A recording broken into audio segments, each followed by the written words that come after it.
Good morning everyone. तो आज हम बात करने वाले हैं एलपीएससी। इसरो का एक सेंटर है जहां से वैकेंसी निकल करके आई है। तो आज हम उसके बारे में बात करने वाले हैं, राइट। ये इसरो का लिक्विड प्रोपल्सन सिस्टम सेंटर से वैकेंसी निकल के आया है, जो कि त्रिवेंद्रम के वलियामाला में है। तो अभी इसका लेटेस्ट आज हम इसमें देखेंगे कौन कौन से पोस्ट के लिए कौन कौन से ट्रेड्स हैं, क्या उसके क्वालिफिकेशन हैं, एलिजिबिलिटी क्या है, और उसका कौन किस किस तरीके से जो है आपका फर्स्ट एग्जाम होगा, सेकंड एग्जाम होगा, और उसका लास्ट डेट कब है। इन सब के बारे में डिटेल्स हम लोग बात करने वाले हैं। तो चलिए सबसे पहले हम लोग देखते हैं कि इसका जो फर्स्ट वैकेंसीज है वो मैकेनिकल का है, राइट, जो कि मैकेनिकल का है। और इसमें 3 ईयर डिप्लोमा चाहिए मैकेनिकल इंजीनियरिंग से। टोटल 10 पोस्ट है, जिसमें वलियामाला में 8 पोस्ट है और बेंगलुरु के लिए 2 पोस्ट हैं। फिर है इलेक्ट्रिकल इंजीनियरिंग, ये भी डिप्लोमा 3 साल का है, राइट।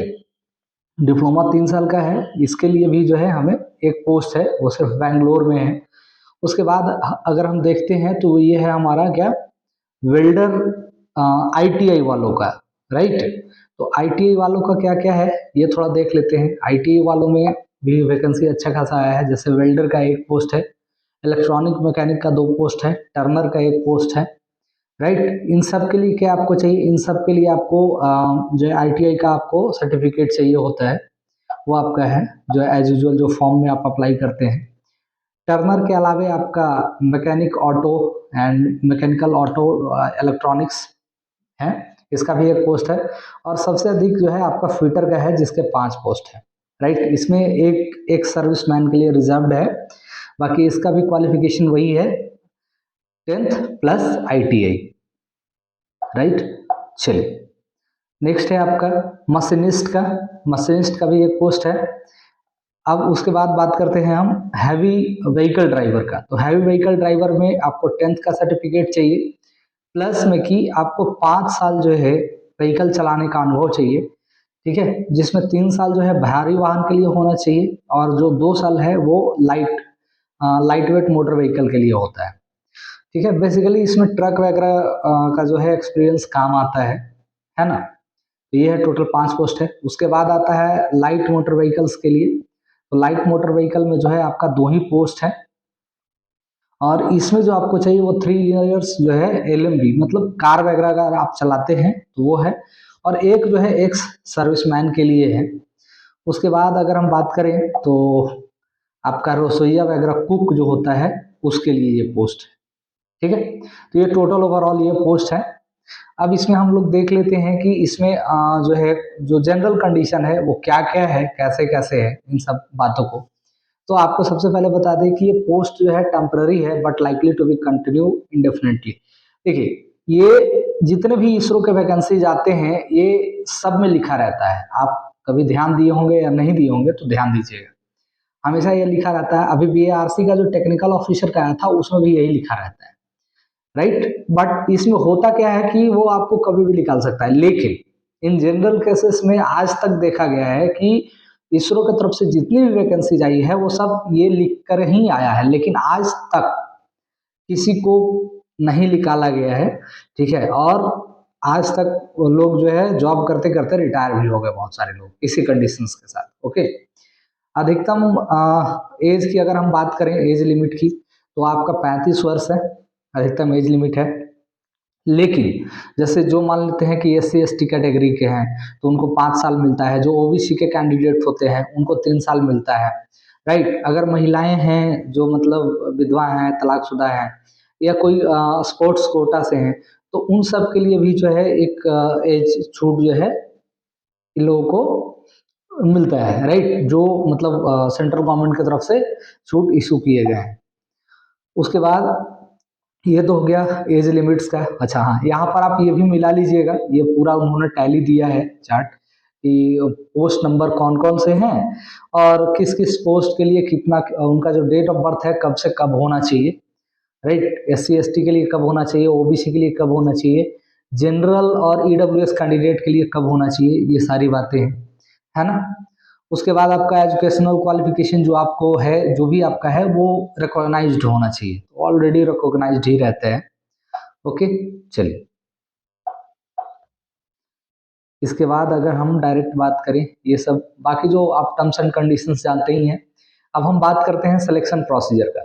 तो सिलेक्शन प्रोसीजर देख लीजिए, सिलेक्शन प्रोसीजर जो है वो किसके लिए है, 773 से लेकर के 780 तक। इसमें क्या होगा कि रिटन टेस्ट होगा और स्किल टेस्ट होगा, राइट। सब में रिटन टेस्ट और स्किल टेस्ट होगा, लेकिन इसमें क्या होगा, जो 773 से लेकर 780 तक है, मतलब ये जो पोस्ट है वो डिप्लोमा प्लस आईटीआई वालों के लिए है ना। टेक्निकल असिस्टेंट और ये टेक्नीशियन के लिए है। तो इनका जो होने वाला है वो 80 क्वेश्चंस रहेंगे आपको, राइट। इसमें 90 मिनट का आपको जो है 90 मिनट का टाइम दिया जाएगा, और इसका जो निगेटिव मार्किंग किया जाएगा इस बार वो है आपका 1/3, राइट। यानी कि अगर आप 3 गलती करते हैं तो 1 नंबर कटेगा, अगर 1 गलती करते हैं तो 0.33 नंबर आपका कट जाएगा। चलिए ये हो गया। उसके बाद जो है आपका आगे हम बात करते हैं कौशल टेस्ट का। ये तो रिटन टेस्ट हो गया, ठीक है, यानी कि स्किल टेस्ट की अब हम बात करते हैं। तो स्किल टेस्ट में जो है 1:5 के अनुपात में बुलाया जाता है, ठीक है, जिसमें जैसे मान लेते हैं कि कम से कम जो है 10 अभ्यर्थी को जरूर बुलाया जाएगा। अगर एक सीट है तब भी वो बुलाया जाएगा। अगर मान लेते हैं कि मोर देन 2 पर्सन्स हैं, ठीक है, तो मोर देन 2 पर्सन्स को भी आपको बुलाया जाएगा। क्या मोर देन 2 है तो उसको 1:5 के अनुपात में बुलाया जाएगा। अगर कोई एक ही सीट है तो वहां पर 10 को सेलेक्ट किया जाएगा, राइट। तो यानी कि एक सीट के लिए 1:10 होगा, और 2 एंड मोर देन 2 के लिए जो है 1:5 हो जाएगा। ओके, चलिए उसके बाद यहाँ देख लीजिए, इसमें कुछ मिनिमम मार्क्स जो है आपको इतने लाने ही होंगे, ठीक है। अनरिजर्व कैटेगरी के लिए 32 है, और जो रिजर्व कैंडिडेट है उनके लिए 24 है। स्किल टेस्ट में 50 है, और जो रिजर्व कैटेगरी है उनका स्किल टेस्ट में 40 है, राइट। तो ये हो गया आपका टेक्निकल पोस्ट के लिए। अगर हम नॉन टेक्निकल की बात करते हैं तो नॉन टेक्निकल 781 से लेकर के 782 के बीच में है। ओके, अब ये 782 से उनके लिए क्या है, कैसे है, उनके लिए रिटन टेस्ट किस तरीके से होगा ये थोड़ा देखिएगा। तो रिटन टेस्ट जो होगा वो 100 नंबर्स के होंगे, राइट। प्रत्येक प्रश्न के लिए 1 नंबर दिए जाएंगे, और गलत के लिए 1/4 निगेटिव मार्किंग है। मतलब कि अगर एक गलती होता है तो 0.25 मार्क्स आपको कट कर दिए जाएंगे, और आपका टोटल टाइम रहेगा वो कितना रहेगा, 120 मिनट रहेगा, ठीक है। अब इसमें जो 100 क्वेश्चन है वो किस तरीके से रहेंगे ये थोड़ा समझ लीजिए।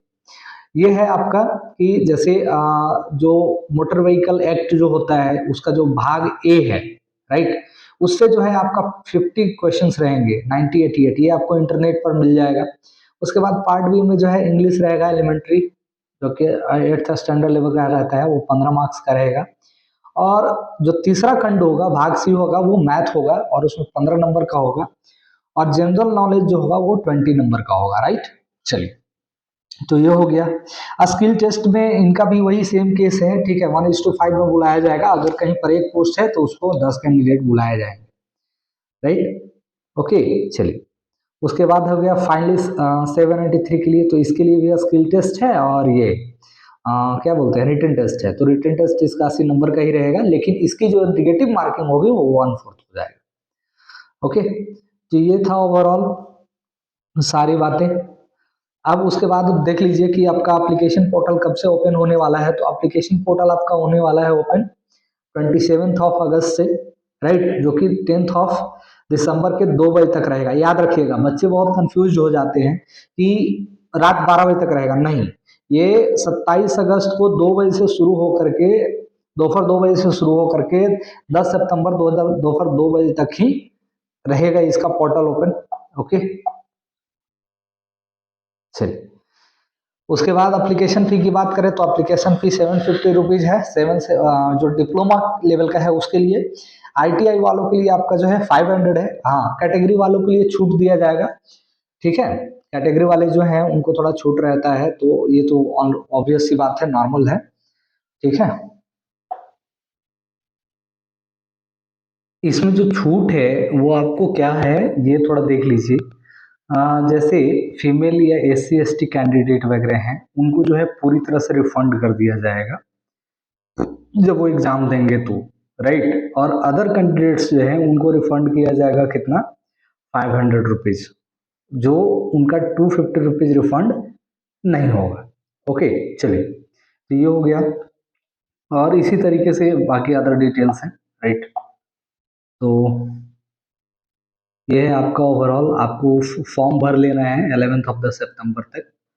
ओके, फिर से यहाँ पर एक बार और डेट्स को रिपीट किया गया है, तो ये डेट मैं बता देता हूँ आपको, राइट।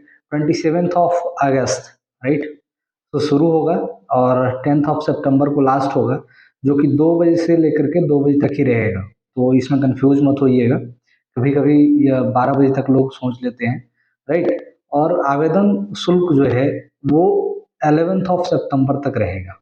कब तक? 14, मतलब 2 बजे तक। कहने का मतलब ये है कि जो लास्ट डेट है, जो टाइम है, उसके 24 आवर्स तक जो है आपका फी जो है आप पे करने का डेट रहेगा। ओके, तो best of luck, form apply कीजिए और जुड़े रहिए हमारे साथ आगे के नोटिफिकेशंस के लिए। मिलते हैं फिर नेक्स्ट वीडियो में नए टॉपिक के साथ, तब तक के लिए thank you, take care, bye bye.